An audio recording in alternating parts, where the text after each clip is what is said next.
শুভমের বাবা অনেক দায়িত্বই কাজের জন্য নিভাতে পারে না। যেমন আজকে প্যারেন্টস মিটিং ছিল টিউশনে, তো দুজনকেই যেতে বলেছিল, কিন্তু ওর আর্জেন্ট মিটিং চলে এসেছে, তাই ও চলে গেল। তা আমি তো আর হাত ছাড়তে পারি না, তা আমিই নিয়ে গেলাম ওদের মিটিং করার জন্য। তা যাওয়ার আগে ভাবলাম রাতের খাবারটা একটু বানিয়ে রেখে যাই, কোথা থেকে আসলে না একদম কিচ্ছু মনে হয় না বানাই।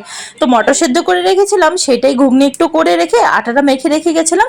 তারপর দুজনকে নিয়ে গেলাম মিটিংয়ে।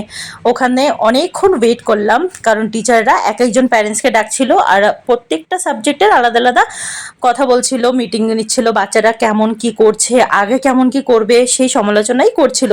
তো সেখান থেকে প্রায় আমার 1.5 ঘন্টার উপরে লেগে গেছে। মিটিং শেষ হয়ে বের হওয়ার পর দুজনেরই খিদে পেয়ে গেছে। তো বললাম আচ্ছা ঠিক আছে, ফুচকা খেয়ে নে। তা আমার শনিবার ছিল বলে আমি ফুচকা খাইনি, ওদের ফুচকা খাওয়ালাম, আর আমি আর ওর বাবার জন্য একটুখানি মিষ্টি নিয়ে আসলাম ঘরে।